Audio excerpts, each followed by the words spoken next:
Bonjour chers abonnés d'Aka Expertise et bienvenue à cette nouvelle séance d'information sur le marché carbone. Moi c'est Futur Julien Brice, économiste de l'environnement. Aujourd'hui nous allons évoquer le marché carbone, quelle opportunité pour les pays du bassin du Congo.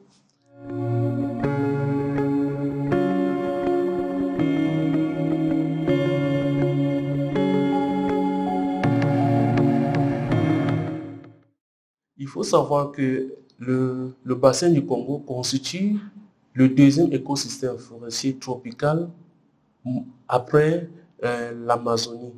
Et cette forêt couvre 70% de la superficie forestière de l'Afrique.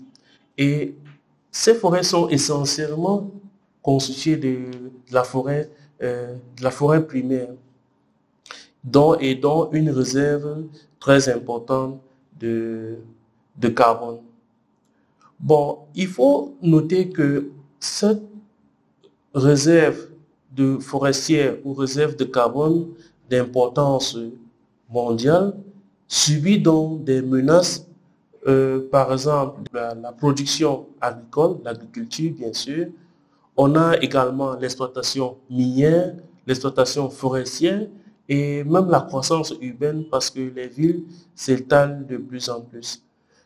Le problème aujourd'hui donc c'est cet écosystème d'importance mondiale, comment conserver tout en améliorant le bien-être des populations qui vivent dans cette zone. Il faut savoir que les pays du bassin du Congo ont pris des engagements au niveau international, notamment l'accord de Paris et à travers la contribution déterminée au niveau national. Mais ces forêts doivent générer des revenus pour ces populations. Aujourd'hui, donc, on a le marché carbone. Le marché carbone qui est peut-être pas la panacée, mais qui est une solution pour générer des revenus pour les populations tout en conservant cet écosystème.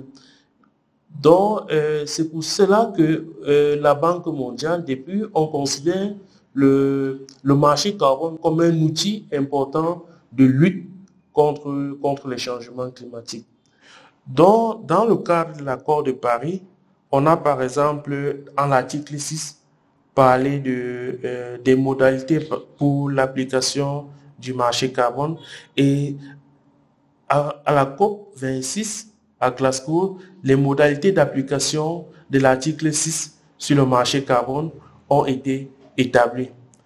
Et il faut savoir que selon la Banque mondiale, les échanges de crédits du carbone pourraient réduire de moitié la mise en œuvre de la contribution nationale, la contribution déterminée au niveau national, soit un allègement de l'ordre de 250 milliards de dollars d'ici 2030. Aujourd'hui, donc, on peut se dire, on a, au niveau du bassin du Congo, on a une forêt tropicale importante, considérée comme poumon de l'humanité, qu'il faut préserver. En même temps, ces pays ont besoin de se développer. Aujourd'hui, donc, le marché carbone devient de plus en plus important. Comment au niveau du bassin du Congo, on peut donc capitaliser sur ce marché qui devient de plus en plus important au niveau international.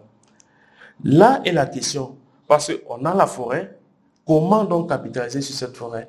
Et dans les prochaines vidéos, nous allons voir comment donc monter un projet carbone pour bénéficier de ces financements. Merci de nous avoir suivis et rendez-vous dans les prochaines vidéos.